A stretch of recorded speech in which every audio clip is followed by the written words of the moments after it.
Hi കൂട്ടുകാരെ, പുതിയ വീഡിയോയിലേക്ക് സ്വാഗതം. ഇന്ന് നടന്ന കേരള പാഠാവലിയുടെ ചോദ്യപേപ്പർ നോക്കിയാലോ.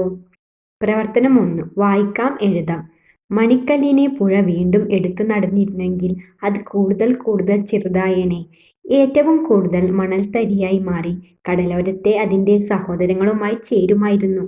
ആ മനോഹരമായ കടപ്പുറത്ത് കുട്ടികൾ പൂഴിമണലിലിരുന്ന് കളിക്കുകയും മണൽ കൊട്ടാരങ്ങൾ പണിയുകയും ചെയ്യുമായിരുന്നു.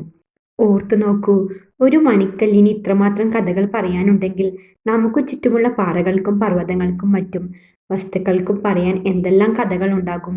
ജവഹർലാൽ നെഹ്റു. ഇനി നമുക്ക് ചോദ്യം നോക്കാം. അത് കൂടുതൽ കൂടുതൽ ചെറുതായാനേ ഏതാണ്?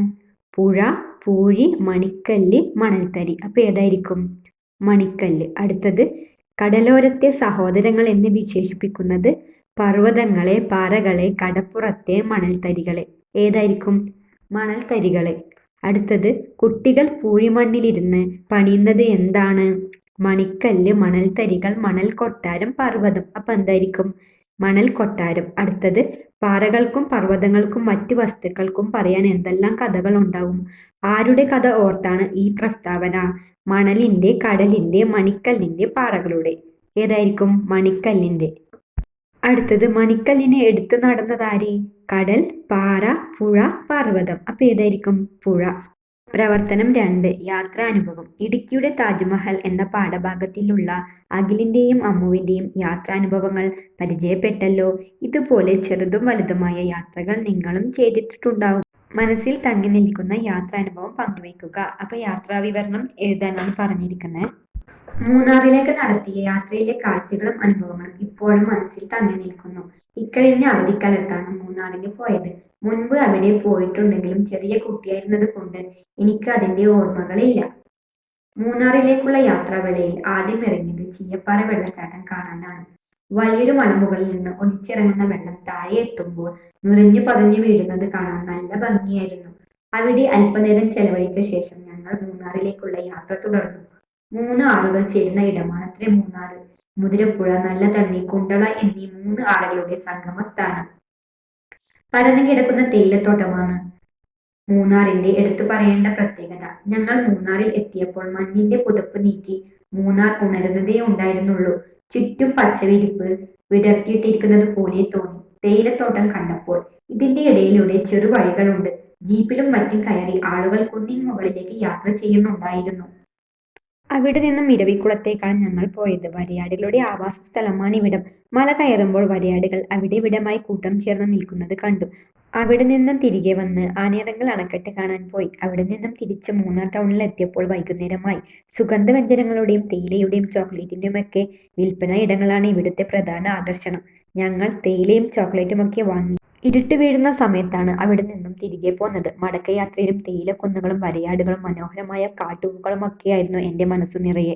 അടുത്ത ചോദ്യം, എത്രയെത്ര മനുഷ്യന്മാർ പണിയെടുത്തിട്ടുണ്ടാവും ഇത് കെട്ടിപ്പൊക്കാൻ? എന്തിനെക്കുറിച്ചാണ് ഈ പ്രസ്താവന?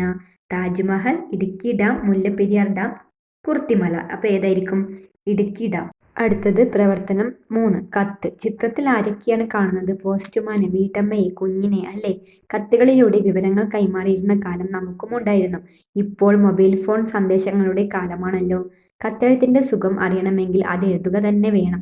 ഓണാഘോഷത്തെക്കുറിച്ച് പ്രിയ സുഹൃത്തിന് കത്ത് തയ്യാറാക്കുക. കത്ത് എഴുതുമ്പോൾ ആദ്യം സ്ഥലവും തീയതി എഴുതുക. സ്നേഹം നിറഞ്ഞ അമ്മുയെ, നിനക്ക് സുഖമാണെന്ന് വിശ്വസിക്കുന്നു. ഓണത്തിന് നീ വരില്ലേ എൻ്റെ വീട്ടിലേക്ക്? ഞാൻ കാത്തിരിക്കും നിന്നെ. നമ്മുടെ നാട്ടിൽ ഓണാഘോഷം നടക്കുന്നുണ്ട്. നീ ഓണത്തിന് വന്നാൽ നമുക്ക് എല്ലാ പരിപാടിയിലും പങ്കെടുക്കാം. വൈകുന്നേരം പരിപാടി കഴിഞ്ഞ് ഗാനമേളയും ഉണ്ട്. ഓണം കഴിഞ്ഞ് പിറ്റേ ദിവസം തന്നെയാണ് ഓണാഘോഷം. ഓണത്തിന് എൻ്റെ വീട്ടുകാരും ഉണ്ടായാൽ നമുക്ക് ഇക്കൊല്ലത്തെ ഓണം അടിപൊളിയായി ആഘോഷിക്കാം. ഓണത്തിന് നീ വരുമെന്ന പ്രതീക്ഷയോടെ, സ്വന്തം ചരു. പ്രവർത്തനം 4. വിവരണം. പെരുമഴ. മഴ പെരുമഴ പെയ്യുന്നു. കളകളനാദം ഉയരുന്നു. ഇടിയുടെ ശബ്ദം കേൾക്കുന്നു. മിന്നാമിന്നികൾ പാറുന്നു. പെരുമഴ കൊത്തിയൊലിക്കുന്നു. കുട്ടികൾ തുള്ളിച്ചാടുന്നു. പെരുമഴയെക്കുറിച്ചാണ് ഈ കവിത. പുഴയുടെ കൂട്ടുകാരിയായ ചാറ്റൽ മഴയെ മഴ ചാറുമ്പോൾ എന്ന കവിതയിലൂടെ പരിചയപ്പെട്ടല്ലോ. മഴയെ ഇഷ്ടപ്പെടുന്നവരും അല്ലാത്തവരും ഉണ്ടാകാം. മഴ തോർന്നൊഴിയുമ്പോഴുള്ള അവസ്ഥയെക്കുറിച്ച് വിവരണം തയ്യാറാക്കുക. അപ്പോൾ മക്കൾ മഴയെക്കുറിച്ച് എഴുതുക. അടുത്തത്, കൃഷിയുമായി ബന്ധപ്പെട്ട പഴഞ്ചൊല്ല് ഏത്? മിന്നുന്നതെല്ലാം പൊന്നല്ല, മണ്ണ് പൊന്നാക്കണം, പൊന്നുരുക്കുന്നിടത്ത് പൂച്ചയ്ക്കെന്ത് കാര്യം, പൊന്നുകുടത്തിന് പൊട്ട് വേണ്ട. അപ്പോൾ എന്തായിരിക്കും? മണ്ണ് പൊന്നാക്കണം. അടുത്തത് പ്രവർത്തനം 5 പ്രസംഗം.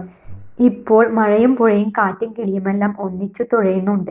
ഇനി അവർ തനിച്ചാവുമോ? കുടയോളം ഭൂമി എന്ന യൂണിറ്റിലെ ഭൂമി എന്ന കവിതയിലെ ഈ വരികൾ നിങ്ങൾ ഓർക്കുന്നില്ലേ? ഇനി അവർ തനിച്ചാവുമോ എന്ന ചോദ്യം നമ്മളോടാണ്. പ്രകൃതി നേരിടുന്ന ആശങ്കകളാണ് ഇവിടെ തെളിയുന്നത്. മനുഷ്യനും പ്രകൃതിയും എന്ന വിഷയത്തെക്കുറിച്ച് ലഘുപ്രസംഗം തയ്യാറാക്കുക.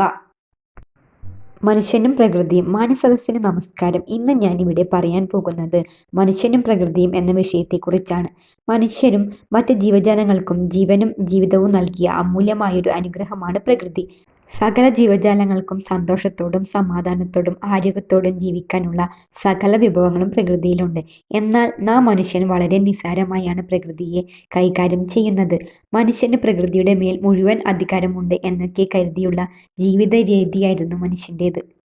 അതുകൊണ്ട് തന്നെ കാലാവസ്ഥാ വ്യതിയാനം, നഗരവൽക്കരണം, മലിനീകരണം, വനനശീകരണം ഉൾപ്പെടെ നിരവധി വെല്ലുവിളികളാണ് ഇന്ന് പ്രകൃതി നേരിടുന്നത്. പ്രകൃതിയെ നമ്മൾ സംരക്ഷിക്കുക, ജീവന്റെ നിലനിൽപ്പ് പ്രകൃതിയെ ആശ്രയിച്ചു മാത്രമാണ് എന്ന് മനസ്സിലാക്കുകയും പ്രകൃതി സംരക്ഷണം എന്നത് ജീവിതശൈലിയായി മാറ്റുകയും ചെയ്യുന്നത് കൊണ്ട് കൂടുതൽ പ്രകൃതി അവബോധത്തോടെ നമുക്ക് പ്രവർത്തിക്കാം. പ്രവർത്തനം 6 അനുഭവക്കുറിപ്പ്. നീർനാഗം എന്ന പാഠഭാഗത്തിൽ ബഷീർ ചെയ്ത കുസൃതി എല്ലാവരെയും ചിരിപ്പിച്ചതാണല്ലോ. കുട്ടിക്കാലം കുസൃതികളുടെയും കൂടിയാണ്. ഓർക്കുമ്പോൾ ചിരി വരുന്ന ഏതെങ്കിലും ഒരു അനുഭവം പങ്കുവയ്ക്കുക. ഇത് മക്കൾ തന്നെ എഴുതി വെക്കുക. നിങ്ങളുടെ കുട്ടിക്കാലത്തെ കുസൃതികൾ ഒരു അനുഭവമായിട്ട് എഴുതുക. അപ്പോൾ ഇന്നത്തെ വീഡിയോ ഇത്രയേ ഉള്ളൂ. ഇന്നത്തെ വീഡിയോ ഇഷ്ടപ്പെട്ടാൽ ചാനൽ സബ്സ്ക്രൈബ് ചെയ്യാനും വീഡിയോക്ക് ലൈക്ക് തരാനും മറക്കല്ലേ കൂട്ടുകാരെ. അപ്പോൾ അടുത്തൊരു വീഡിയോ കാണാം.